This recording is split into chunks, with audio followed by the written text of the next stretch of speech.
아저씨, 500원만요. 추운데 너희들 여기서 뭐하니? 엄마, 약 사야 해요. 폭설이 내리는 12월의 서울 명동 한복판에서 두 아이가 작은 손을 내밀고 있었습니다.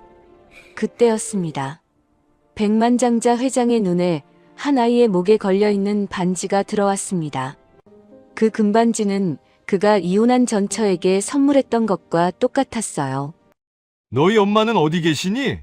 아이들을 따라간 곳엔 8년 전 말도 없이 집을 나갔던 그 전처가 쓰러져 있었습니다. 쿵! 그의 심장이 내려앉았습니다. 8년 만에 나타난 전처는 왜 길에 쓰러져 있고 이 아이들은 대체 누구일까요? 2025년 12월의 서울은 평년보다 매서운 추위가 기승을 부리고 있었어요. 명동 지하상가 입구 근처 사람들이 바쁘게 오가는 그곳에 한 남자가 서 있었습니다. 검은색 캐시미어 코트깃을 세운 채 휴대폰을 들여다보던 서준혁은 문득 고개를 들었어요. 38배 나이답지 않게 날카로운 눈매와 굳게 담은 입술이 그의 첫인상이었습니다. 회장님, 차량이 5분 후 도착합니다. 비서 최지훈의 목소리가 이어폰 너머로 들려왔어요. 준혁은 짧게 대답하고 통화를 끊었습니다. 그때였어요. 바람에 날린 눈발 사이로 작은 소리가 들렸습니다. 언니, 너무 추워. 조금만 참아. 오늘은 꼭 엄마 약간 만들어야 해. 준혁의 발걸음이 멈췄어요. 지하상가 계단 모퉁이, 차가운 콘크리트 바닥에 두 여자아이가 앉아 있었습니다. 8살쯤 되어 보이는 쌍둥이였어요. 낡은 패딩 점퍼 안에서 작은 몸을 웅크린 채 떨고 있었습니다. 아저씨, 500원만요. 엄마가 아파서. 아이들이 조심스럽게 손을 내밀었어요. 얼어붙은 듯 빨갛게 변한 작은 손이었습니다. 둘 다 코끝이 빨개져 있었습니다. 준혁은 무의식 중에 지갑을 꺼냈어요. 10,000원짜리 지폐 몇 장을 접어 건네려는 순간 그의 시선이 한 곳에 고정되었습니다. 한 아이의 목에 걸린 목걸이. 낡고 얇은 금반지가 가는 체인에 매달려 있었어요. 준혁의 손이 미세하게 떨렸습니다. 그 반지를 본 순간 8년 전 봄날의 기억이 파도처럼 밀려왔어요. 2017년 5월 14일. 그날은 따뜻한 봄날이었어요. 서울 한강공원 벤치에 앉아있던 준혁의 손가락에는 은은하게 빛나는 금반지가 끼워져 있었습니다. 옆에 앉은 유진도 같은 반지를 끼고 있었어요. 준혁 씨, 이거 너무 비싼 거 아니에요? 결혼 반지인데 이 정도는 해야지. 그래도 제가 평생 간직할게요. 유진은 환하게 웃었습니다. 그녀는 늘 그랬어요. 준혁의 돈을 쓰는 것을 부담스러워했습니다. 준혁은 그런 유진이 좋았어요. 그의 재산이나 지위가 아닌 그 자체로 자신을 사랑해주는 사람이었으니까요. 하늘아. 날카로운 목소리가 기억을 깨뜨렸어요. 동생으로 보이는 아이가 언니의 팔을 잡아당기고 있었습니다. 언니, 아저씨가. 준혁은 정신을 차렸어요. 그는 천천히 무릎을 굽혀 아이들과 눈높이를 맞췄습니다. 가까이서 보니 두 아이의 얼굴이 더욱 선명하게 보였어요. 똑같이 큰 눈, 오똑한 코, 작은 입술. 준혁의 심장이 이상하게 뛰기 시작했습니다. 이름이 뭐니? 서하늘이에요. 동생은 서하연이고요. 서하늘, 서하연. 서씨 성을 가진 쌍둥이라니. 준혁은 목걸이에 매달린 반지를 가만히 응시했어요. 떨리는 손으로 반지를 살짝 들어 올렸습니다. 반지 안쪽 면이 보였어요. J-Y 2017년 5월 14일. 준혁의 눈이 흔들렸습니다. 준혁과 유진. 그들의 이니셜과 결혼기념일이었어요. 이 반지는 분명 그때 유진에게 선물했던 것이었습니다. 너희, 엄마는 어디 있니? 목소리가 떨렸어요. 하연이 눈물을 글썽이며 대답했습니다. 엄마가 아파서. 여기서 조금만 걸어가면 있어요. 지금 어디 있는지 알려줄 수 있겠니? 하늘이 고개를 끄덕였어요. 작은 손가락으로 지하상가 반대편 골목을 가리켰습니다. 저기, 계단 밑에. 준혁은 더 이상 참지 못했어요. 아이들의 손을 잡고 일어섰습니다. 눈발은 더욱 거세졌어요. 시야가 흐려질 정도로 하얗게 쏟아지는 눈 속을 걸었습니다. 골목 안쪽으로 들어갈수록 사람들의 발길이 뜸해졌어요. 오래된 건물들 사이로 좁은 길이 이어졌습니다. 하늘이 멈춰 선 곳은 낡은 단층 건물 계단 아래였어요. 엄마. 하연이 다급하게 소리쳤어요. 계단 밑 그늘진 공간에 한 여자가 쓰러져 있었습니다. 얇은 외투 한 장으로 몸을 감싼 채 움직이지 않고 있었어요. 눈이 그녀의 몸 위에 하얗게 쌓여 있었습니다. 준혁은 뛰어갔어요. 무릎을 꿇고 여자의 어깨를 흔들었습니다. 이 사람, 정신 차려요. 반응이 없었어요. 준혁은 조심스럽게 여자의 얼굴을 들어 올렸습니다. 창백한 얼굴, 갈라진 입술, 움푹 들어간 볼. 하지만 그 얼굴은 분명했어요. 유진? 한유진이었습니다. 8년 전 아무 말 없이 그의 곁을 떠났던 여자. 이혼 서류만 남긴 채 사라졌던 그 사람이었어요. 준혁의 손이 떨렸습니다. 유진의 손목에 손가락을 댔어요. 맥박이 매우 약하게 느껴졌습니다. 회장님. 비서 최지훈이 달려왔어요. 준혁은 재빨리 코트를 벗어 유진을 감쌌습니다. 지훈 씨, 차 당장 대령하세요. 가장 가까운 병원 응급실로. 네, 알겠습니다. 준혁은 유진을 조심스럽게 안아 올렸어요. 놀라울 만큼 가벼운 몸이었습니다. 뼈만 남은 것처럼 느껴졌어요. 하늘과 하연이 울먹이며 따라왔습니다. 아저씨, 엄마 괜찮아요? 엄마 죽는 거 아니에요? 괜찮아. 금방 병원 가면 나아질 거야. 준혁은 두 아이를 안심시켰어요. 하지만 그의 목소리는 떨리고 있었습니다. 검은색 세단이 골목 입구에 섰어요. 최 비서가 차 문을 열었습니다. 준혁은 유진을 뒷좌석에 조심스럽게 눕히고 아이들도 태웠어요. 가장 빠른 길로 가세요. 차가 출발했습니다. 눈발은 여전히 거세게 내리고 있었어요. 준혁은 유진의 손을 잡았습니다. 얼음처럼 차가운 손이었어요. 그의 눈빛이 흔들렸습니다. 왜 이렇게 됐어? 무슨 일이 있었던 거야? 8년. 그동안 그는 유진을 찾으려 애썼어요. 하지만 그녀는 흔적도 없이 사라져버렸습니다. 휴대폰은 해지됐고 친구들도 연락이 끊겼어요. 어머니 서명희는 말했습니다. 준혁아, 그 여자는 내 사고 소식 듣고 바로 이혼 서류 들고 나타났어. 내가 다시는 걸을 수 없을지도 모른다고 하니까 냉정하게 도장 찍고 돈 챙겨서 나갔단다. 준혁은 믿고 싶지 않았어요. 유진은 그런 사람이 아니었으니까요. 하지만 6개월 혼수 상태에서 깨어난 그에게는 진실을 확인할 방법이 없었습니다. 이혼 서류에는 그의 도장이 찍혀 있었고 유진의 서명도 있었어요. 그렇게 그들은 끝났습니다. 엄마. 하연이 유진의 손을 꼭 잡았어요. 눈물이 볼을 타고 흘러내렸습니다. 준혁은 두 아이를 바라봤어요. 이 아이들이 정말 자신의 딸일까요? 그렇다면 유진은 왜 아무 말도 하지 않았을까요? 차창 밖으로 서울의 야경이 흐르고 있었어요. 눈은 계속 내렸습니다. 30분 후 차는 대형 종합병원 응급실 입구에 도착했어요. 응급 환자입니다. 준혁의 외침에 의료진이 달려왔습니다. 유진은 침대에 옮겨졌고 응급실 안으로 사라졌어요. 준혁은 복도에 서서 응급실 문을 응시했습니다. 하늘과 하연이 그의 양옆에 서 있었어요. 두 아이 모두 떨고 있었습니다. 준혁은 천천히 무릎을 굽혀 아이들과 눈높이를 맞췄어요. 그리고 부드럽게 말했습니다. 엄마는 괜찮을 거야. 여기 선생님들이 최선을 다할 거니까. 정말요? 하늘이 눈물 가득한 눈으로 물었어요. 그래. 약속할게. 준혁은 두 아이를 품에 안았습니다. 작고 차가운 몸이었어요. 그 순간 준혁은 깨달았어요. 이 아이들을, 그리고 유진을 다시 잃을 수는 없다고.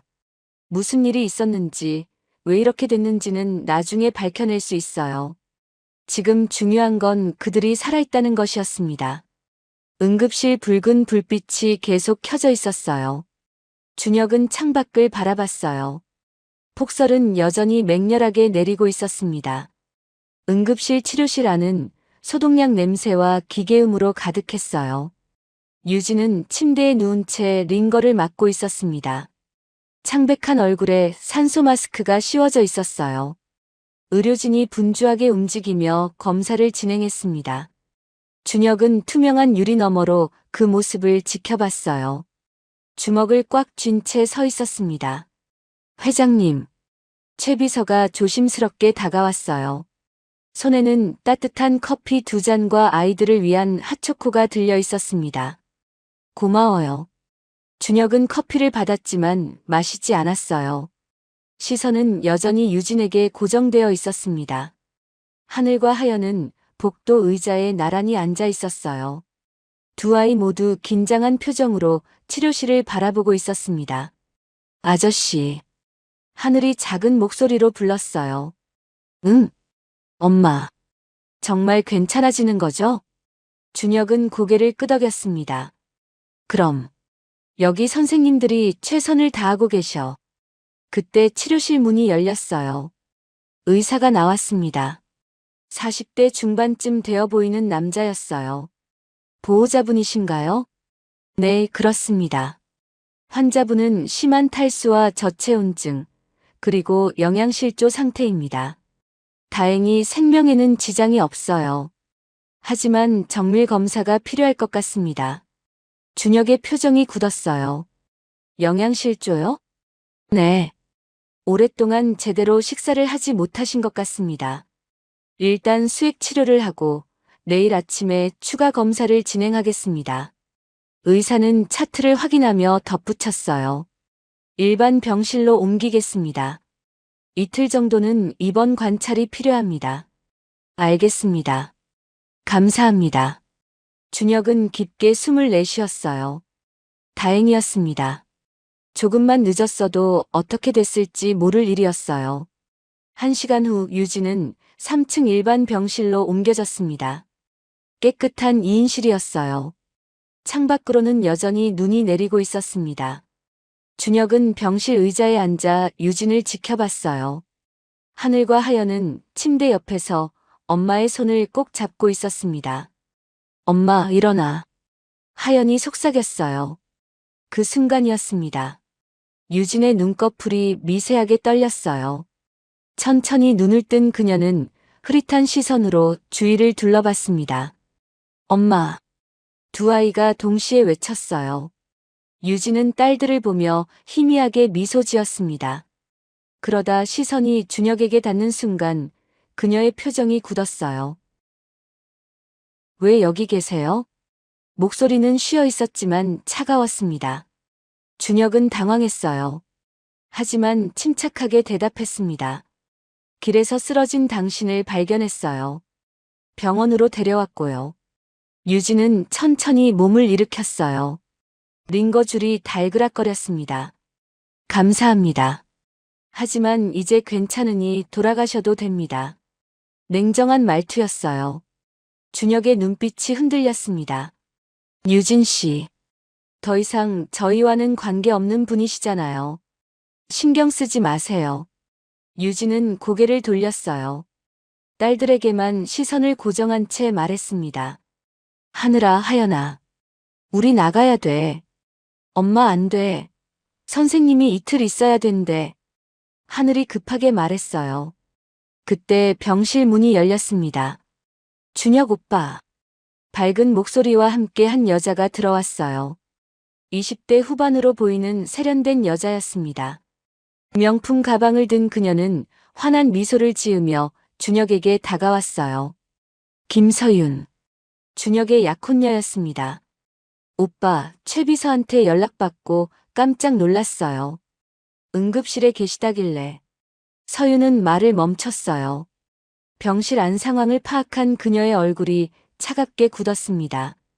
이게 무슨 상황이에요? 그녀의 시선이 유진과 아이들에게 향했어요. 서윤 씨 설명할게요. 준혁이 일어섰습니다.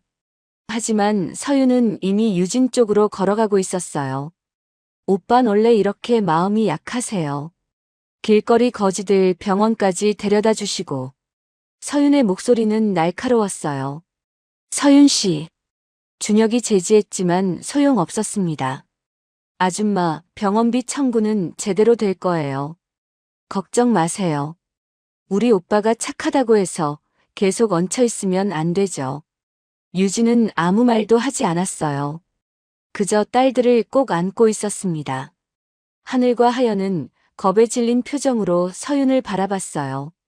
거지 사기꾼들 같으니라고. 서윤이 코웃음 쳤습니다. 서윤 씨, 그만해요. 준혁의 목소리가 높아졌어요. 병실 안 공기가 얼어붙었습니다. 서윤은 눈을 크게 떴어요. 준혁이 자신에게 이렇게 말한 적은 처음이었습니다. 오빠, 저한테 그렇게 말씀하시는 거예요? 저 사람들 때문에? 나가 계세요. 지금. 준혁의 표정은 단호했어요. 서윤은 믿을 수 없다는 표정으로 준혁을 바라봤습니다. 그러다 가방을 움켜쥐고 병실을 나갔어요. 문이 쾅 하고 닫혔습니다. 침묵이 흘렀어요. 준혁은 깊게 한숨을 쉬며 유진에게 다가갔습니다. 미안해요. 불쾌하셨을 거예요. 괜찮습니다. 유진의 대답은 여전히 차가웠어요. 그때 간호사가 들어왔습니다. 손에는 체온계와 혈압계가 들려 있었어요. 환자분, 검사 좀 할게요. 간호사는 유진의 체온과 혈압을 재기 시작했어요. 하늘과 하연은 침대 옆 테이블에 놓인 비스킷을 조심스럽게 먹고 있었습니다. 준혁은 문득 이상한 점을 발견했어요. 두 아이 모두 왼손으로 비스킷을 들고 있었습니다. 하늘이 물컵을 집었어요. 역시 왼손이었습니다. 하연도 마찬가지였어요. 간호사도 그걸 눈치챘는지 웃으며 말했어요. 어머, 둘 다 왼손잡이네요. 쌍둥이가 똑같이 왼손잡이인 경우는 드문데. 준혁의 심장이 쿵 하고 뛰었습니다. 그도 왼손잡이였어요. 어릴 때부터 왼손을 쓰는 습관이 있었습니다. 유전 확률은 50% 정도라고 들었어요. 준혁의 손이 떨렸어요. 쌍둥이 딸, 왼손잡이, 그리고 반지. 모든 퍼즐 조각이 맞춰지고 있었습니다. 유진 씨. 준혁이 조심스럽게 불렀어요. 유진은 고개를 돌리지 않았습니다. 이 아이들이 내 딸인가요? 침묵이 흘렀어요. 길고 무거운 침묵이었습니다. 유진은 천천히 고개를 돌렸어요. 눈빛은 여전히 차가웠습니다. 아니에요. 단호한 대답이었어요. 그럼 왜 성이 서 씨예요? 왜 이 반지를 가지고 있어요? 준혁의 목소리가 떨렸습니다. 유진은 링거줄을 뽑으려 손을 뻗었어요. 엄마. 하늘이 놀라서 말렸습니다. 괜찮아. 우리 나가야 해. 환자분 안 됩니다. 아직 수액 치료가. 간호사가 급히 말렸지만 유진은 고집을 꺾지 않았어요. 병원비는 꼭 갚겠습니다. 연락처 남겨주세요. 유진은 침대에서 내려왔습니다. 비틀거리는 몸을 억지로 지탱했어요. 유진 씨, 이러지 마세요. 당신 몸 상태가. 준혁이 다가갔지만 유진은 한 발 물러섰습니다. 더 이상 신경 쓰지 마세요. 우린 아무 관계도 아니니까요. 그녀는 딸들의 손을 잡고 병실 문으로 향했어요. 엄마, 춥고 아파. 여기 있자. 하연이 울먹였지만 유진은 멈추지 않았습니다. 문이 열렸어요. 유진과 두 딸이 복도로 사라졌습니다. 준혁은 그 자리에 우두커니 서 있었어요. 손에는 여전히 금반지 목걸이가 쥐어져 있었습니다. 간호사가 난처한 표정으로 말했어요. 퇴원 서류는 어떻게 하시겠어요? 준혁은 대답하지 않았어요. 창밖으로 눈이 계속 내리고 있었습니다. 하얀 눈발이 어둠 속에서 춤추듯 떨어졌어요. 준혁은 천천히 창가로 걸어갔습니다. 아래를 내려다봤어요. 유진이 두 딸과 함께 병원 정문을 나서고 있었습니다. 작은 세 사람의 그림자가 눈발 속으로 사라졌어요. 왜 이렇게 된 거지? 무슨 일이 있었던 거야? 준혁의 주먹이 창틀을 쳤습니다. 그는 돌아서서 최비서를 불렀어요. 최비서. 네, 회장님. 저 사람들. 조용히 미행해요. 어디 가는지, 어디 사는지 다 파악하세요. 알겠습니다. 최비서가 재빨리 병실을 나갔어요. 8년 전 봄날의 기억이 떠올랐어요. 유진의 환한 웃음. 따뜻했던 그녀의 손. 함께 걷던 한강공원의 벚꽃. 모든 게 거짓이었을까요? 아니에요. 그건 진짜였습니다. 준혁은 확신했어요. 그렇다면 대체 무슨 일이 있었던 걸까요? 병실 문이 다시 열렸어요. 서윤이 들어왔습니다. 얼굴에는 여전히 불만이 가득했어요. 오빠 대체 뭐예요? 저 사람들이 누군데? 서윤 씨. 준혁이 그녀를 바라봤어요. 차가운 눈빛이었습니다. 오늘은 돌아가세요. 혼자 있고 싶어요. 네. 서윤은 믿을 수 없다는 표정을 지었어요. 하지만 준혁은 더 이상 그녀를 보지 않았습니다. 창밖만 응시하고 있었어요. 서윤은 입술을 깨물며 병실을 나갔습니다. 준혁은 혼자 남았어요. 눈은 밤새 내렸습니다. 사흘이 지났습니다. 준혁은 회사 사무실에 앉아 있었지만 일에 집중할 수 없었어요. 책상 위에는 최 비서가 전날 밤 보고한 내용이 놓여 있었습니다. 한유진, 현재 성북구 쪽방촌 거주. 일용직 청소일로 생계 유지. 딸들은 구청 연계 아동쉼터에서 하루 한 끼 식사 제공받음. 준혁은 보고서를 덮었어요. 가슴이 답답했습니다. 그는 창밖을 내다봤어요. 서울 도심이 한눈에 들어왔습니다. 높은 빌딩들, 바쁜 사람들. 그 어딘가에 유진과 딸들이 있었어요. 회장님, 오전 회의 시간입니다. 최 비서가 노크하며 들어왔어요. 회의는 취소하세요. 나갈 일이 있어요. 준혁은 재킷을 집어들었습니다. 어디로 가시겠습니까? 성북구 쪽으로요. 준혁은 더 이상 기다릴 수 없었어요. 직접 확인해야 했습니다. 1시간 후 검은색 세단이 낡은 건물들 사이 좁은 골목에 멈췄어요. 최 비서가 보고서를 확인하며 말했습니다. 저 건물 2층이라고 합니다. 하지만 회장님, 환자분은 지금 일하러 나가셨을 거예요. 아이들은요? 쉼터에 있을 겁니다. 오후 3시까지 그곳에서 지내요. 준혁은 고개를 끄덕였어요. 쉼터 위치 알려주세요. 15분 후 차는 구청 운영 아동 쉼터 앞에 도착했습니다. 밝은 노란색으로 칠해진 2층 건물이었어요. 입구에는 희망 아동센터라는 간판이 걸려 있었습니다. 준혁은 차에서 내렸어요. 현관문을 밀고 들어가자 복도에서 아이들 웃음소리가 들렸습니다. 어서 오세요. 무슨 일이세요? 젊은 여자 직원이 다가왔어요. 서하늘, 서하연이라는 아이들이 여기 있나요? 아, 쌍둥이요? 네, 있어요. 지금 간식 먹고 있을 거예요. 직원은 복도 안쪽을 가리켰습니다. 준혁은 천천히 걸어갔어요. 문 너머로 아이들 목소리가 들렸습니다. 언니, 오늘도 빵 하나만 먹어. 응. 엄마 주려고. 준혁의 발걸음이 멈췄어요. 그는 조심스럽게 문을 열었습니다. 넓은 공간에 여러 아이들이 테이블에 앉아 있었어요. 하늘과 하연은 구석 테이블에서 우유갑을 나눠 마시고 있었습니다. 하늘아, 하연아. 준혁이 부드럽게 불렀어요. 두 아이가 고개를 들었습니다. 눈이 동그래졌어요. 아저씨. 하연이 먼저 반가워했어요. 하지만 하늘은 조심스러운 표정이었습니다. 안녕. 밥 먹었니? 준혁은 아이들 옆에 앉았어요. 네. 여기서 우유랑 빵 먹었어요. 하늘이 작게 대답했습니다. 준혁은 테이블 위 빵 봉지를 봤어요.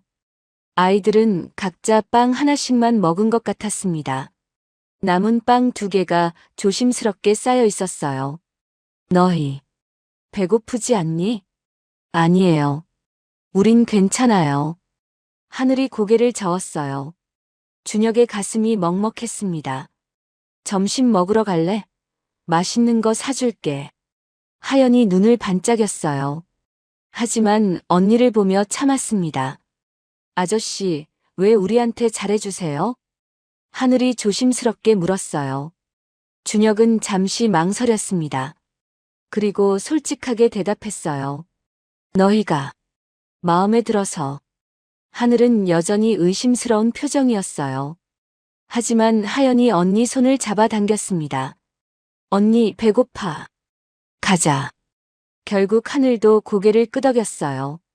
세 사람은 쉼터를 나왔습니다. 차를 타고 가까운 백화점으로 향했어요. 백화점 6층 푸드코트는 점심시간이라 붐볐습니다. 준혁은 아이들을 데리고 한 식당 앞에 섰어요. 뭐 먹고 싶어? 저희는 뭐든 괜찮아요. 하늘이 조심스럽게 말했습니다. 준혁은 직원을 불렀어요. 불고기 정식 2개, 그리고 갈비탕 하나요. 음식이 나왔어요. 따뜻한 밥과 반찬들이 테이블을 가득 채웠습니다. 아이들은 잠시 음식을 바라보기만 했어요. 먹어도 되는 거죠? 하연이 조심스럽게 물었습니다. 그럼 많이 먹어. 준혁은 미소 지었어요. 두 아이는 숟가락을 들었습니다. 그런데 둘 다 왼손으로 들었어요. 하늘이 반찬을 집을 때도 왼손이었어요. 하연이 물컵을 들 때도 마찬가지였습니다. 준혁은 조용히 관찰했어요. 의심이 확신으로 바뀌어 가고 있었습니다. 식사가 끝나갈 무렵 하연이 냅킨으로 입을 닦았어요. 역시 왼손이었습니다. 너희 둘 다 왼손잡이구나? 준혁이 자연스럽게 물었어요. 네. 엄마가 그러는데 아빠도 왼손잡이였대요. 하연이 천진하게 대답했습니다. 준혁의 심장이 쿵 하고 뛰었어요. 그래? 응. 근데 아빠는 본 적 없어요. 우리 태어나기 전에 하늘나라 갔대. 하늘이 동생을 제지했어요. 하연아, 그만. 왜? 아저씨한테 말하는 건데. 그냥 조용히 먹어. 분위기가 어색해졌습니다. 준혁은 주제를 바꿨어요. 다 먹었으면 디저트 먹으러 갈까? 진짜요? 하연이 눈을 반짝였어요. 네 사람은 푸드코트를 나와 백화점 1층으로 내려갔습니다. 화려한 과자 가게들이 줄지어 있었어요. 저기, 호두과자. 하연이 한 가게를 가리켰어요. 준혁은 아이들을 데리고 가게 앞으로 갔습니다. 갓 구운 호두과자 냄새가 진했어요. 2박스 주세요. 준혁이 주문했습니다. 그런데 갑자기 하연이 기침을 시작했어요. 하연아. 하늘이 놀라서 동생을 붙잡았습니다. 하연의 얼굴이 빨개지기 시작했어요. 숨을 쉬지 못하고 있었습니다. 하연아, 숨 쉬어. 하늘이 소리쳤어요. 준혁은 즉시 상황을 파악했습니다. 알레르기 반응이었어요. 그는 재빨리 재킷 안주머니를 뒤졌어요. 알레르기 응급주사가 있었습니다. 준혁은 심한 호두 알레르기가 있어서 항상 휴대하고 있었어요. 잠깐만. 준혁은 하연을 바닥에 눕혔습니다. 알레르기 응급주사 뚜껑을 열고 허벅지에 찔렀어요. 하연이 신음했습니다. 10초가 지나자 호흡이 조금씩 돌아왔어요. 얼굴색도 정상으로 돌아왔습니다. 구급차 불러주세요. 준혁이 주변 사람들에게 외쳤어요. 하늘은 울고 있었어요. 하연아, 괜찮아. 괜찮을 거야. 준혁은 하연을 안아 올렸습니다. 구급차가 도착할 때까지 그녀를 꼭 안고 있었어요. 30분 후 응급실. 의사가 하연을 진찰하고 나왔습니다. 다행히 빠른 처치로 큰 문제는 없습니다. 심한 호두 알레르기네요. 네. 감사합니다. 준혁은 안도의 한숨을 쉬었어요. 의사가 덧붙였습니다. 이런 알레르기는 유전되는 경우가 많습니다. 부모 중 한 분이 같은 알레르기가 있으신가요? 준혁은 고개를 끄덕였어요. 제가 호두 알레르기가 있습니다. 아, 그럼 유전일 가능성이 높네요. 유전 확률이 60% 이상이거든요. 의사는 처방전을 건네며 말했어요. 다음부터 조심하셔야 합니다. 알레르기 응급주사도 항상 휴대하세요. 알겠습니다. 의사가 가고 준혁은 병실 밖 복도에 섰어요. 왼손잡이, 호두 알레르기, 반지, 그리고 성씨. 모든 증거가 한 방향을 가리키고 있었습니다. 준혁은 휴대폰을 꺼냈어요. 최비서에게 전화를 걸었습니다. 최비서. 네, 회장님. 은밀하게 처리해야 할 일이 있어요. 준혁의 목소리는 낮고 단호했습니다. DNA 검사를 진행하세요. 그리고 8년 전 일을 다시 조사하세요. 빠짐없이 철저하게요. 알겠습니다. 통화를 끊고 준혁은 병실 문을 열었어요. 하연은 침대에 누워 잠들어 있었습니다. 하늘은 침대 옆에서 동생 손을 잡고 있었어요. 준혁은 조용히 의자에 앉았습니다. 이제는 확실히 알아야 했어요. 이 아이들이 정말 자신의 딸인지, 그리고 8년 전 대체 무슨 일이 있었는지. 창밖으로 해가 지고 있었습니다. 겨울 하늘은 차갑고 어두웠어요. 준혁은 주먹을 꽉 쥐었습니다. 진실을 알아내겠다고 다짐했어요. 무슨 일이 있어도요. 일주일이 지났습니다.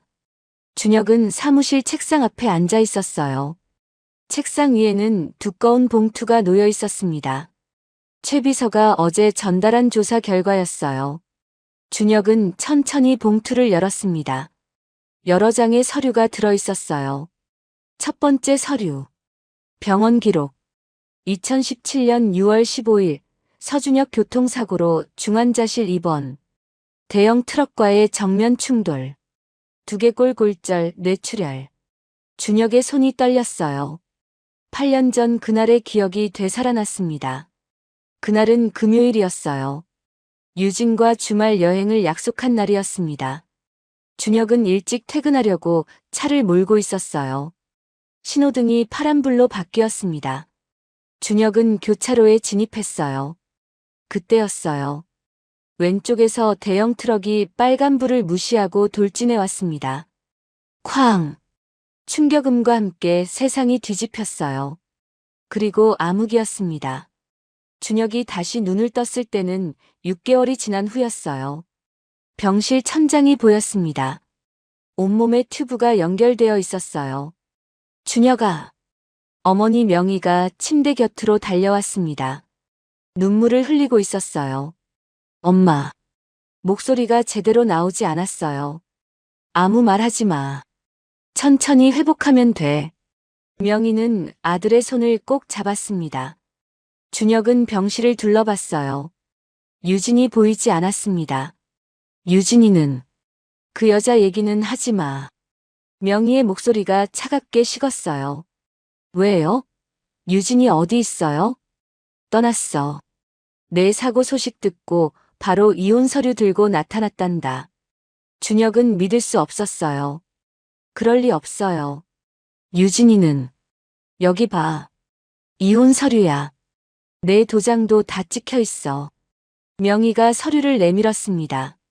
준혁의 도장이 찍혀 있었고 유진의 서명도 있었어요.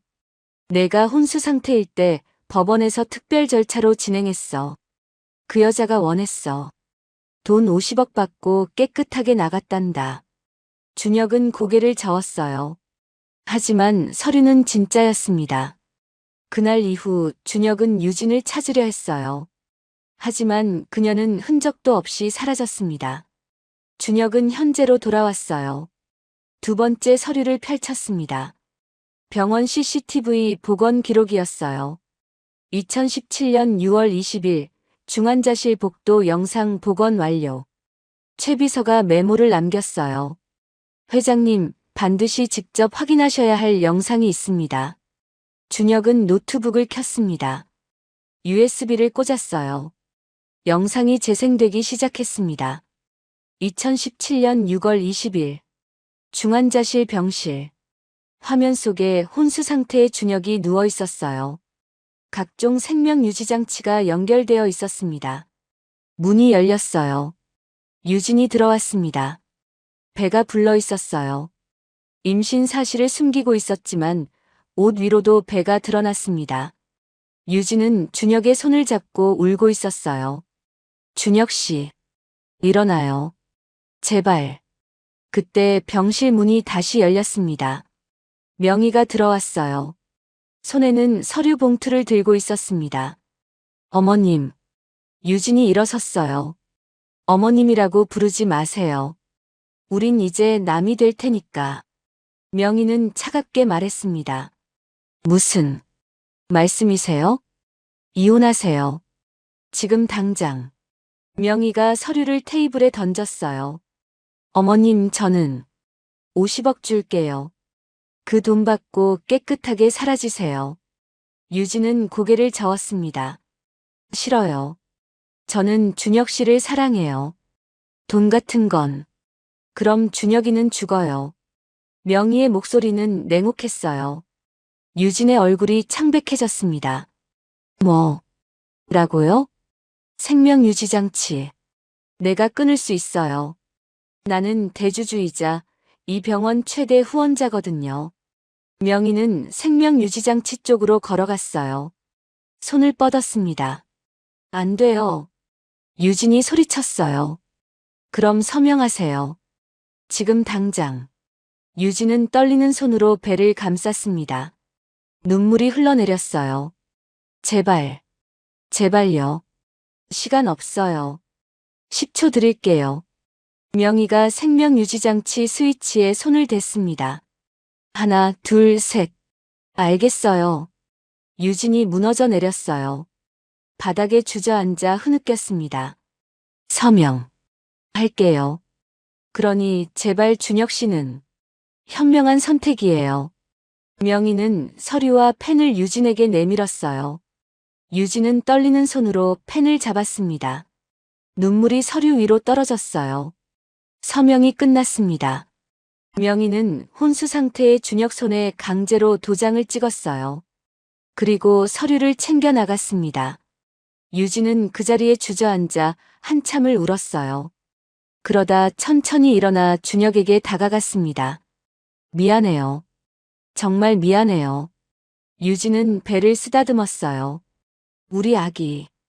엄마가 꼭 지킬게. 아빠가 깨어날 때까지. 그녀는 병실을 나갔습니다. 영상이 끝났어요. 준혁은 화면 앞에서 얼어붙어 있었습니다. 손이 떨렸어요. 온몸이 떨렸습니다. 거짓말이었어. 모든 게 어머니의 거짓말이었어요. 유진은 떠나고 싶지 않았습니다. 돈도 원하지 않았어요. 단지 준혁을 살리기 위해 모든 걸 포기했던 거예요. 임신한 몸으로. 홀로. 준혁은 책상에 이마를 댔습니다. 눈물이 흘러내렸어요. 유진아. 8년. 그녀는 8년 동안 혼자 두 딸을 키웠어요. 가난과 외로움 속에서. 준혁은 주먹으로 책상을 쳤습니다. 어떻게 이럴 수가. 그때 세 번째 서류가 눈에 들어왔어요.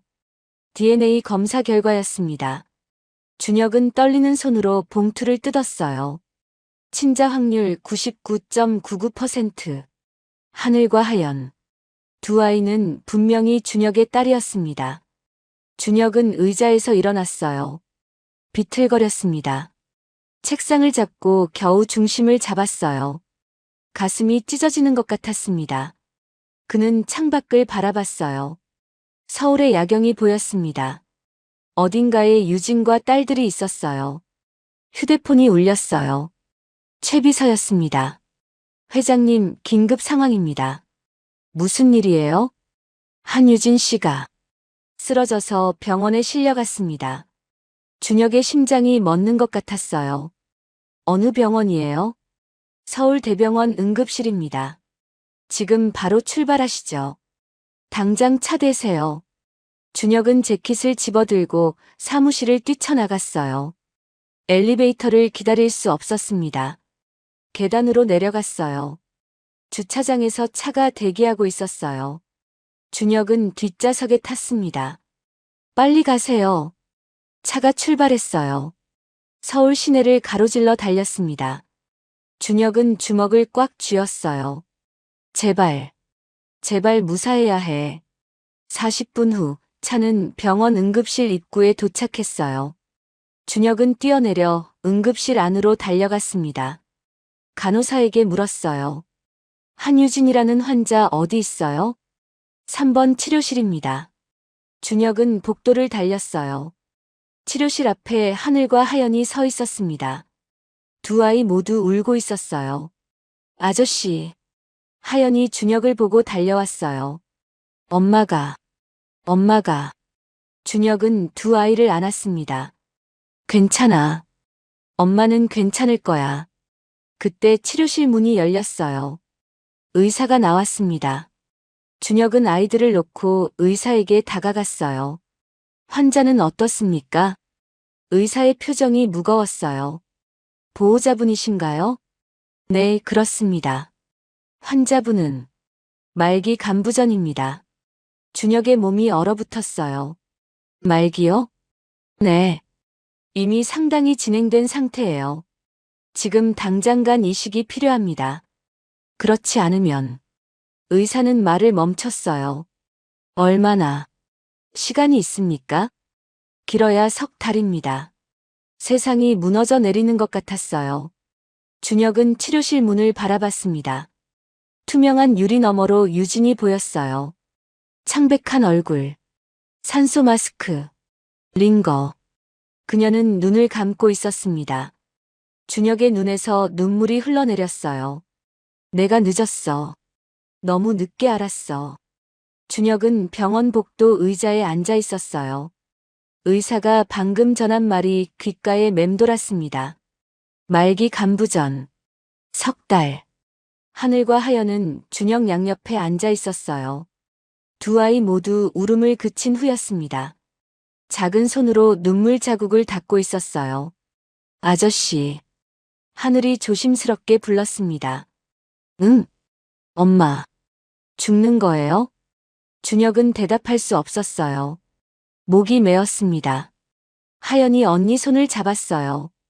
두 아이는 서로를 꼭 껴안고 있었습니다. 준혁은 두 딸을 바라봤어요. 자신의 딸들이었습니다. 8년 동안 몰랐던 소중한 존재들이었어요. 괜찮을 거야. 아저씨가 꼭 엄마 낫게 할게. 준혁의 목소리는 떨렸지만 단호했어요. 그때 치료실 문이 열렸습니다. 간호사가 나왔어요. 보호자분, 환자가 깨어났습니다. 잠깐 면회 가능하세요. 준혁은 일어섰어요. 아이들도 따라 일어났습니다. 엄마. 두 아이가 치료실로 뛰어들어갔어요. 유진은 침대에 반쯤 기대어 앉아 있었습니다. 창백한 얼굴이었지만 의식은 또렷했어요. 하늘아, 하연아. 유진이 딸들을 안았습니다. 눈물이 흘러내렸어요. 엄마 아프지? 많이 아프지?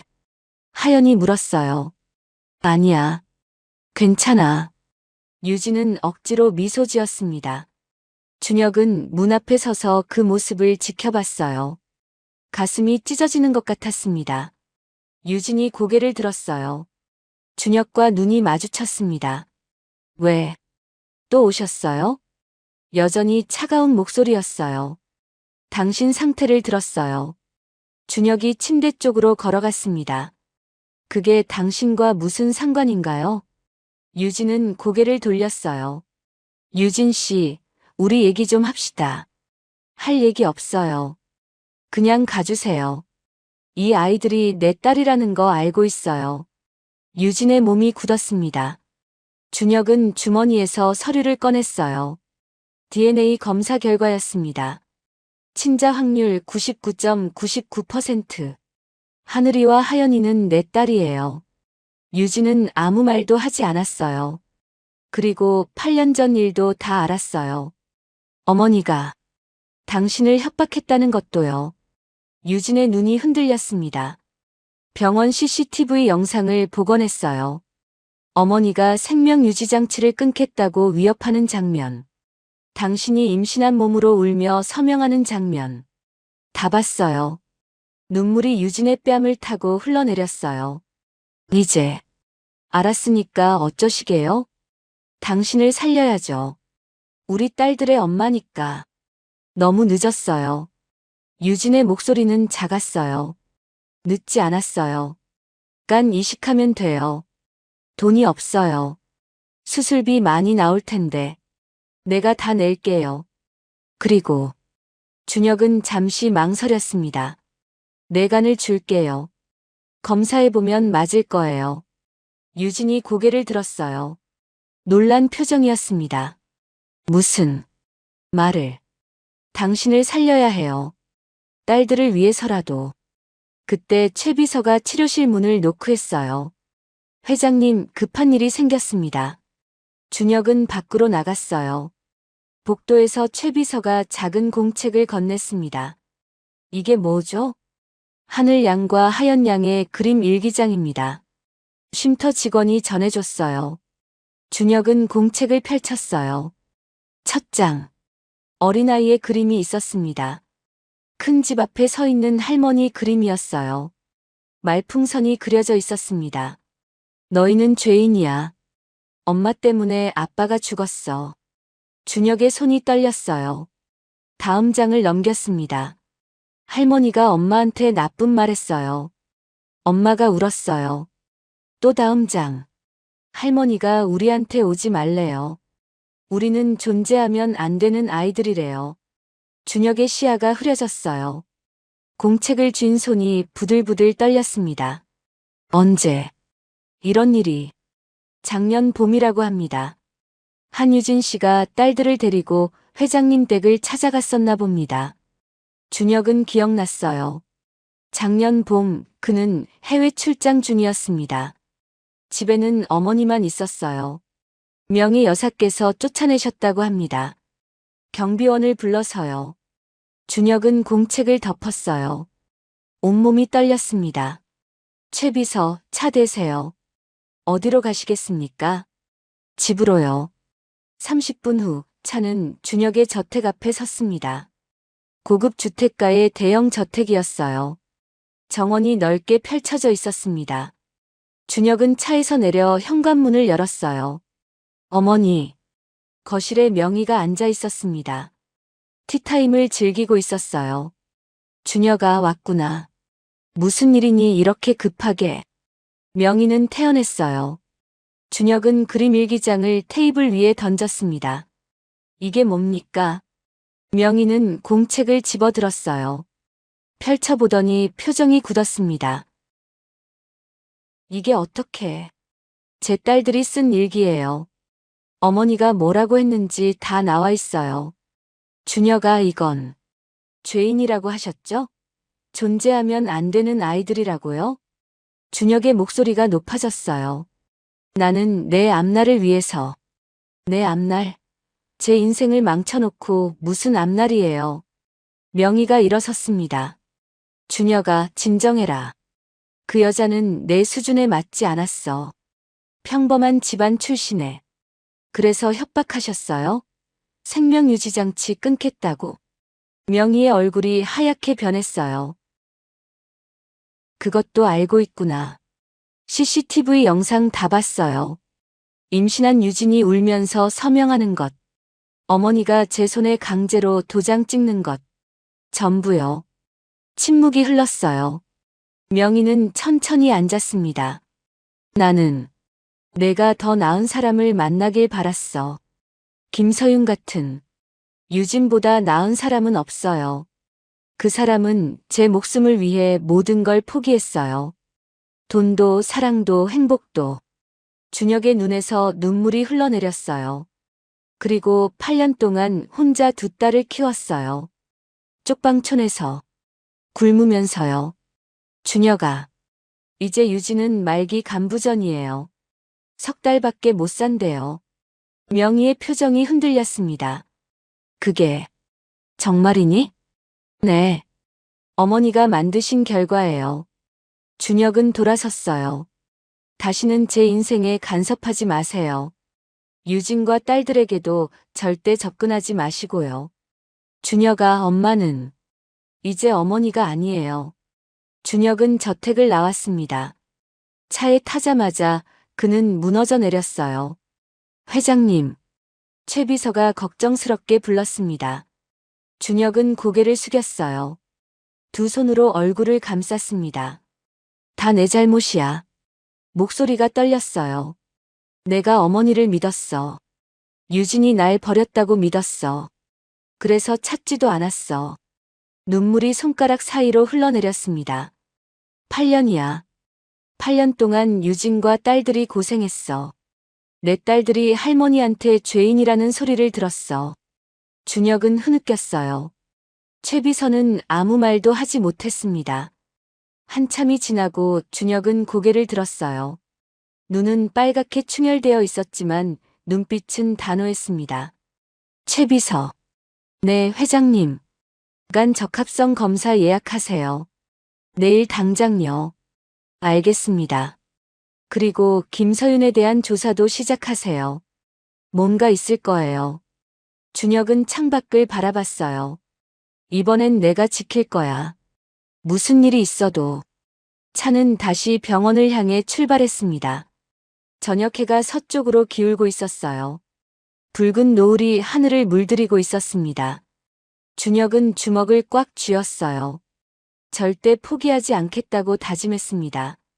유진을 그리고 딸들을 지키겠다고요. 사흘이 지났습니다. 준혁은 병원 진료실에 앉아 있었어요. 책상 건너편에는 이식외과 과장이 앉아 있었습니다. 검사 결과가 나왔습니다. 의사가 서류를 펼쳤어요. 혈액형, 조직 적합성 모두 완벽합니다. 기증이 가능해요. 준혁은 깊게 숨을 들이쉬었어요. 다행이었습니다. 언제 수술할 수 있습니까? 환자분 상태를 보면 빠를수록 좋습니다. 이틀 후면 가능해요. 그렇게 하죠. 준혁은 단호하게 대답했어요. 의사는 심각한 표정으로 말을 이었습니다. 회장님, 간 이식은 기증자에게도 큰 수술이에요. 회복에 석 달 이상 걸리고 합병증 위험도 있습니다. 알고 있어요. 정말 괜찮으시겠습니까? 네. 그 사람은 우리 딸들의 엄마니까요. 준혁의 눈빛은 흔들림이 없었어요. 의사는 고개를 끄덕였습니다. 알겠습니다. 수술 일정 잡겠습니다. 진료실을 나온 준혁은 유진의 병실로 향했어요. 복도를 걷는데 익숙한 목소리가 들렸습니다. 오빠. 서윤이었어요. 명품 핸드백을 든 채 빠른 걸음으로 다가왔습니다. 서윤 씨. 준혁의 목소리는 차갑게 식어 있었어요. 오빠, 대체 무슨 일이에요? 며칠째 연락도 안 되고. 바빴어요. 그 여자 때문에요? 그 거지 여자. 서윤의 목소리가 높아졌어요. 입 조심하세요. 준혁이 날카롭게 쏘아붙였습니다. 서윤은 당황한 표정이었어요. 하지만 곧 차가운 미소를 지었습니다. 오빠, 정신 차리세요. 그 여자가 오빠 재산 노리는 거 모르세요? 그만하세요. 아니에요. 오빠가 모르시는 게 있어요. 그 여자 과거 조사해봤어요. 결혼 전에 남자가 몇 명이나. 닥쳐요. 준혁이 소리쳤어요. 복도에 있던 사람들이 돌아봤습니다. 서윤은 놀란 표정이었어요. 오빠, 저한테 이러시는 거예요? 경고할게요. 유진 씨와 우리 딸들에게 함부로 하지 마세요. 딸들이요? 설마. 그 거지 애들이 오빠 딸이라고요? 서윤이 비웃었어요. DNA 검사 결과 나왔어요. 하늘이와 하연이는 내 딸이에요. 서윤의 얼굴이 하얗게 변했습니다. 그럼 저는요? 우리 약혼은요? 약혼 파기합니다. 뭐라고요? 서윤의 목소리가 떨렸어요. 내일 정식으로 통보할 거예요. 위약금은 변호사 통해 처리하고요. 오빠, 제정신이세요? 저희 집안이 어떤 집안인 줄 아세요? 서윤이 준혁의 팔을 붙잡았어요. 놓으세요. 안 나요. 오빠, 그 여자 때문에 저를 버리는 거예요? 당신 때문이 아니에요. 내가 잘못 선택한 거예요. 준혁은 팔을 뿌리쳤습니다. 서윤은 비틀거렸어요.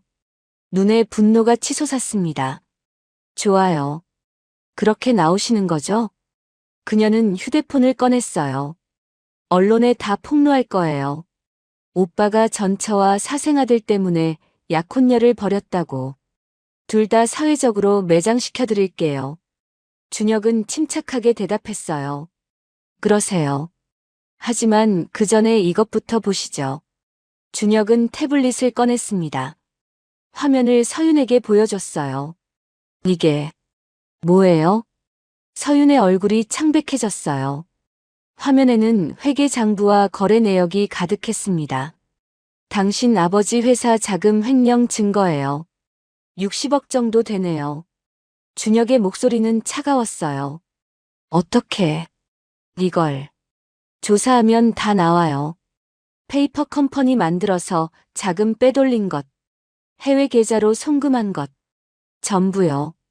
서윤은 말을 잃었어요. 이대로 검찰에 넘기면 당신 아버지는 최소 10년은 감옥 갈 거예요. 오빠. 언론 플레이 하시겠어요? 그럼 이것부터 터뜨리죠. 어느 게 더 큰 뉴스가 될까요? 서윤은 주저앉았어요. 휴대폰이 바닥에 떨어졌습니다. 제발요. 준혁은 돌아섰어요. 오빠. 서윤이 울부짖었지만 준혁은 멈추지 않았습니다.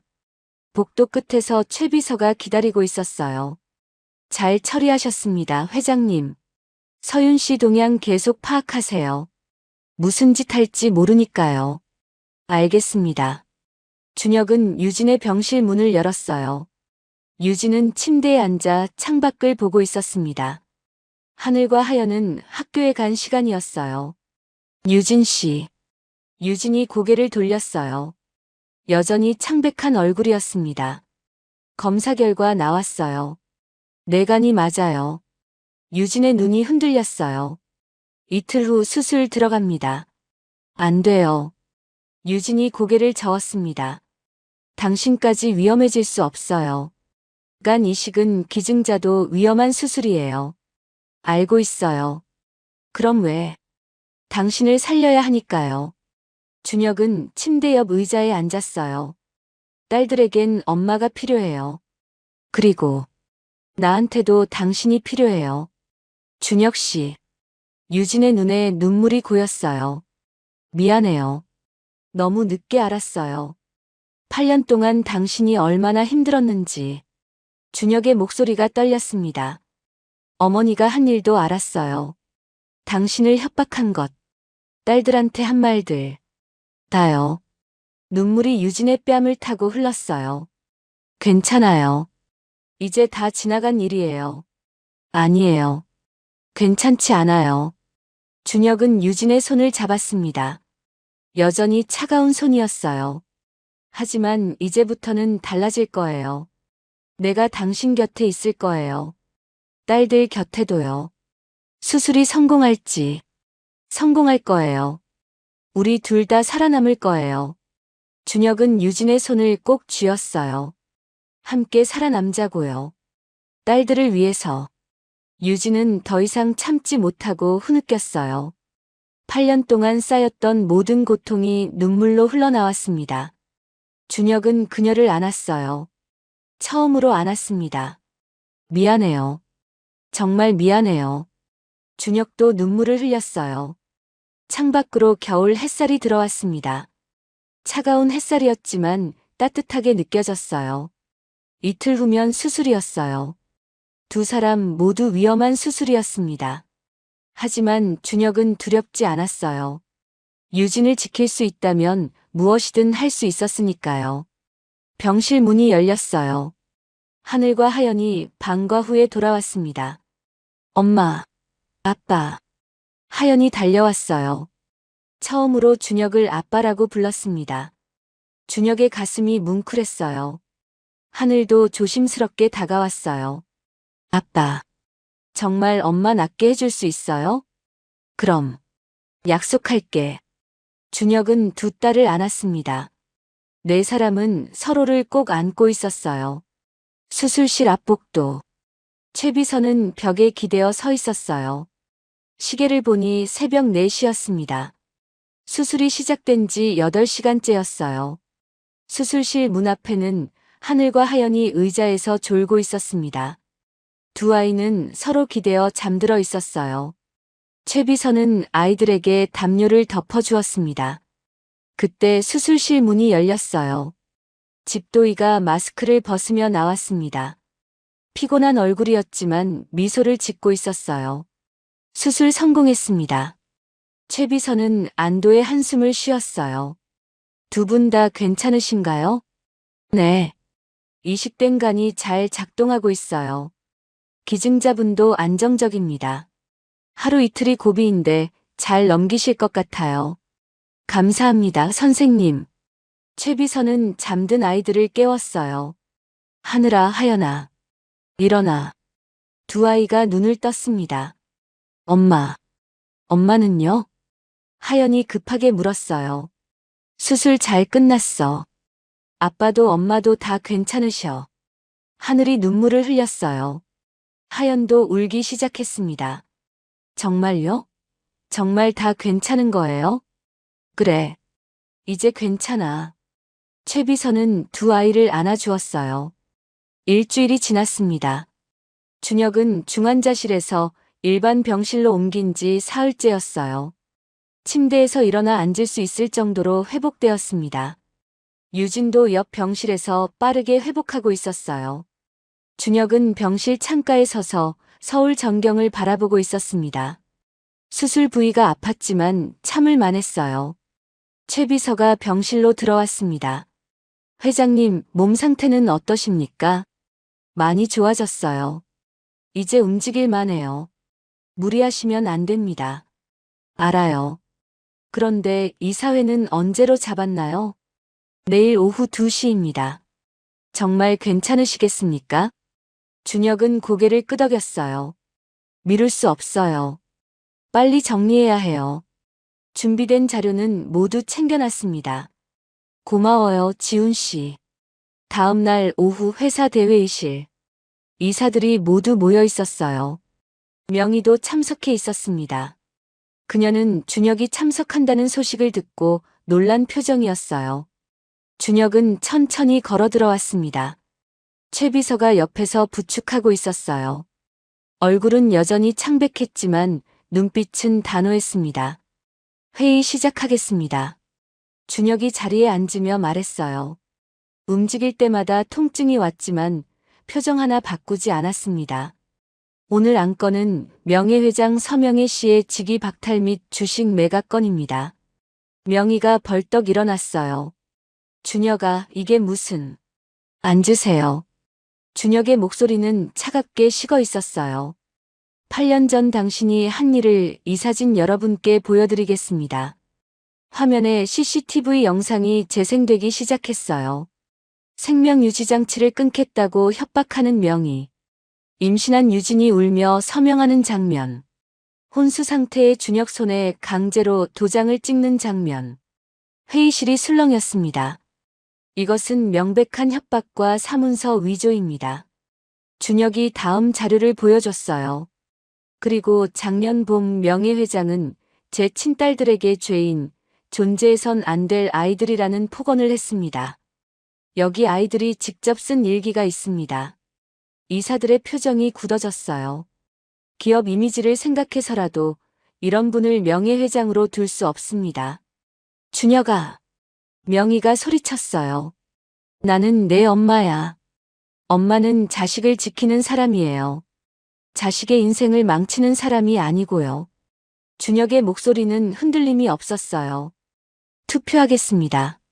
명예회장 서명혜 씨의 직위 박탈에 찬성하시는 분? 12명의 이사 중 11명이 손을 들었어요. 가결되었습니다. 명의는 의자에 주저앉았어요. 그리고 보유 주식 30%를 시장가의 회사에 매각하시기 바랍니다. 거부하시면 법적 조치 취하겠습니다. 준혁아, 제발. 마지막으로 제 딸들 서하늘, 서하연에 대한 접근 금지 가처분을 신청했습니다. 500m 이내 접근 시 법적 처벌 받으실 겁니다.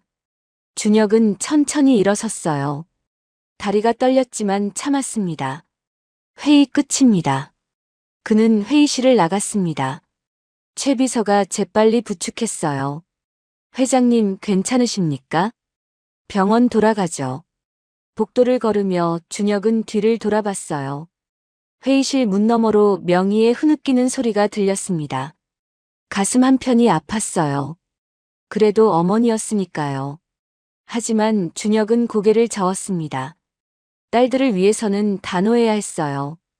병원으로 돌아온 준혁은 병실 침대에 누웠어요. 온몸이 아팠습니다. 최 비서가 물을 떠다 주었어요. 회장님 무리하셨습니다. 괜찮아요. 해야 할 일이었으니까.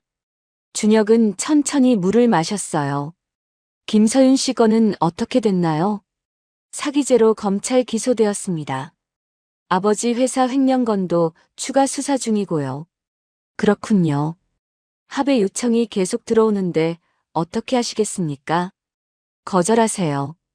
법대로 처리할 겁니다. 최 비서가 고개를 끄덕였어요. 며칠이 더 지났습니다. 준혁은 이제 병실 복도를 천천히 걸을 수 있을 정도로 회복되었어요. 오늘은 처음으로 유진의 병실을 찾아갔습니다. 유진은 침대에 앉아 책을 읽고 있었어요. 얼굴에 혈색이 많이 돌아왔습니다. 유진 씨. 유진이 고개를 들었어요. 미소를 지었습니다. 준혁 씨. 직접 걸어서 오셨어요? 많이 좋아졌어요. 당신은 어때요? 저도요. 선생님이 회복 속도가 놀랍다고 하시더라고요.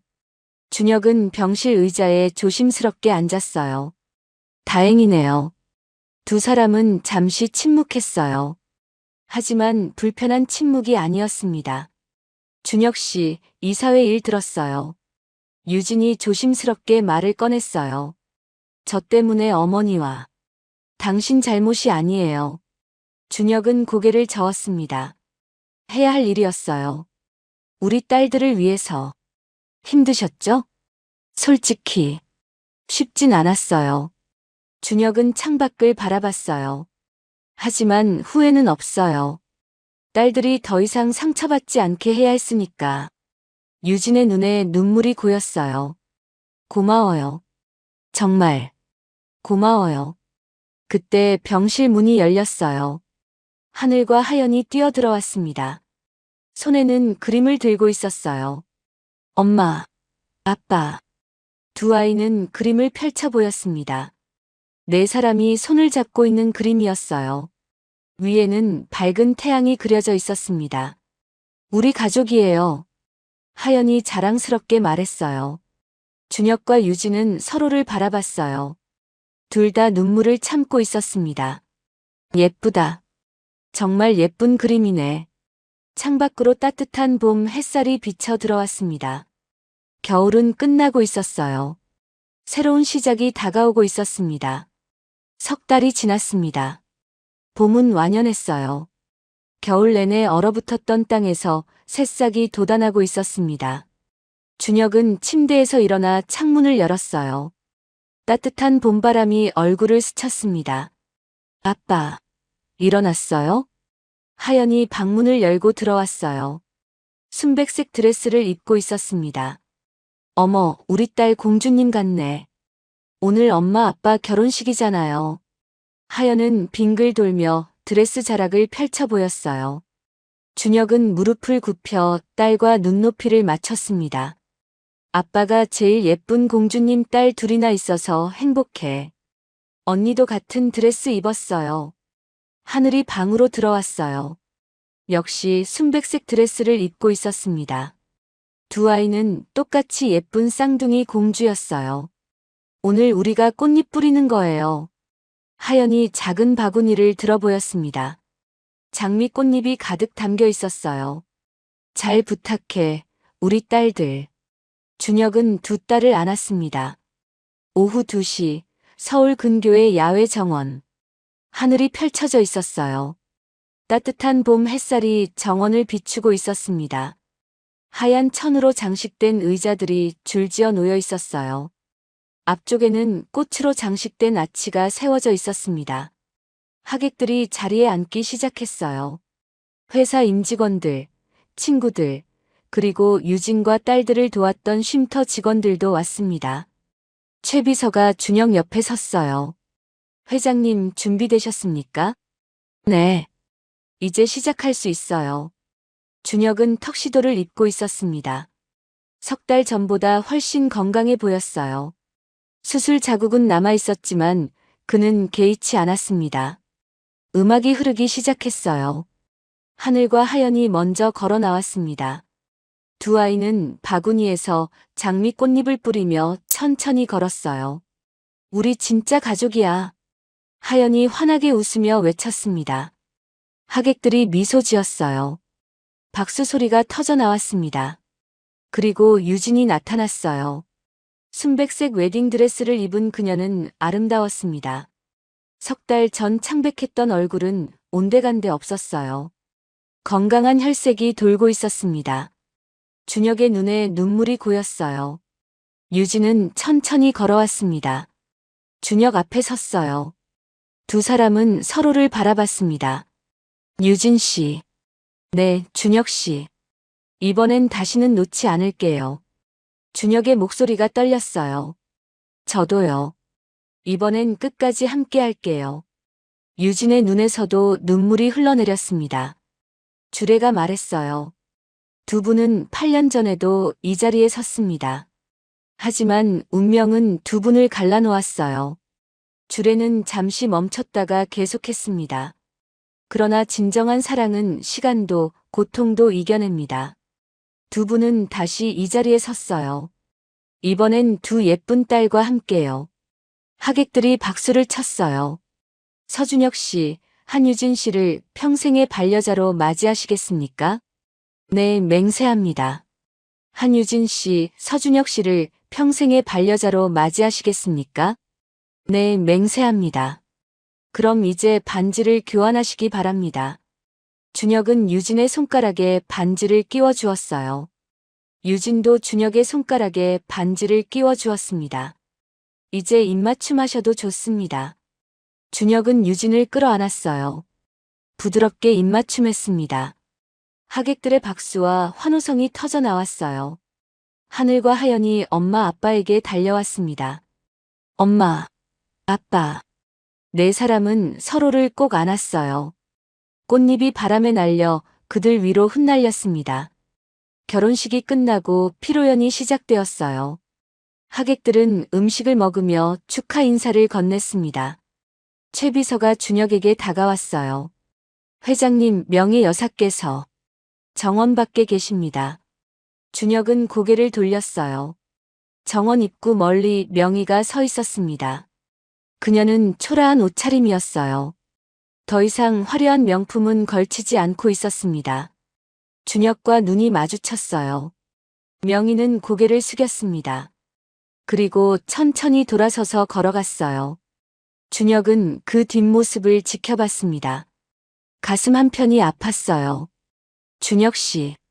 유진이 다가왔습니다. 괜찮아요? 네. 괜찮아요. 준혁은 미소 지었어요. 어머니도 언젠가는 이해하실 거예요. 지금은 아니어도요. 유진은 준혁의 손을 꼭 잡았습니다. 해가 저물어 가고 있었어요. 하객들이 하나둘 자리를 떠났습니다. 준혁과 유진 그리고 두 딸은 차를 타고 새 집으로 향했어요. 서울 외곽의 아담한 주택이었습니다. 정원이 있고 아이들이 뛰어놀 수 있는 마당도 있었어요. 우와, 우리 집이야. 하연이 마당으로 뛰어나갔어요. 하늘도 따라갔습니다. 준혁과 유진은 손을 잡고 현관으로 들어갔어요. 거실은 따뜻하게 꾸며져 있었습니다. 식탁에는 저녁 식사가 준비되어 있었어요. 아빠, 엄마, 빨리 와요. 딸들이 식탁에 앉아 기다리고 있었습니다. 네 사람은 식탁에 둘러앉았어요. 우리 가족의 첫 식사네요. 유진이 미소 지으며 말했어요. 그러게요. 앞으로 매일 이렇게 함께 먹을 거예요. 준혁도 미소 지었습니다. 손 잡아요. 하연이 양옆 사람들 손을 잡았어요. 네 사람은 손을 맞잡았습니다. 감사합니다. 이렇게 함께 할 수 있어서. 준혁이 말했어요. 우리 가족 건강하고 행복하게 살자. 네. 딸들이 동시에 대답했어요. 저녁 식사가 끝나고 준혁은 창밖을 바라봤어요. 밤하늘에서 가늘게 눈이 내리고 있었습니다. 봄눈이었어요. 눈이 와요. 유진이 옆에 섰어요. 봄눈이네요. 마지막 겨울 인사인가 봐요. 준혁은 유진을 안았습니다. 이제 정말 봄이에요. 우리 봄이 왔어요. 네. 긴 겨울이 끝났어요. 두 사람은 창밖을 바라봤어요. 눈은 금방 그쳤습니다. 하늘이 맑게 개었어요. 별들이 반짝이기 시작했어요. 아빠, 엄마, 같이 그림 그려요. 딸들이 거실에서 불렀습니다. 준혁과 유진은 미소 지으며 딸들에게 갔어요. 네 사람은 바닥에 앉아 큰 종이에 그림을 그리기 시작했습니다. 집그림. 네 사람이 손잡고 있는 그림. 밝게 빛나는 태양. 우리 가족이에요. 하연이 자랑스럽게 말했어요. 준혁은 딸들을 바라봤습니다. 그리고 유진을 봤어요. 이것이 행복이었습니다. 8년의 시간. 수많은 고통과 눈물. 하지만 그 모든 것을 견뎌낸 끝에 그들은 다시 만났어요. 이번엔 절대 놓치지 않을 것입니다. 함께 웃고 함께 울고 함께 살아갈 것입니다. 창밖 어딘가에서는 명희가 작은 아파트에 혼자 앉아 있었어요. 텅 빈 집에서 후회하고 있었습니다. 서유는 법정에서 판결을 기다리고 있었어요. 그녀의 화려했던 삶은 끝났습니다. 하지만 준혁의 가족은 이제 시작이었어요. 새로운 출발이었습니다. 진실과 사랑으로 다시 쌓아 올린 가족이었어요. 거실에 웃음소리가 가득했습니다. 창밖에는 별들이 반짝이고 있었어요. 봄이 왔습니다. 그들에게도 마침내 봄이 왔어요. 오늘 이야기가 여러분 마음에 어떻게 남았나요? 댓글로 여러분의 따뜻한 이야기를 나눠주세요. 구독과 좋아요도 눌러주시면 오늘 하루 여러분에게도 행운이 깃들 거예요. 끝까지 들어주셔서 감사합니다.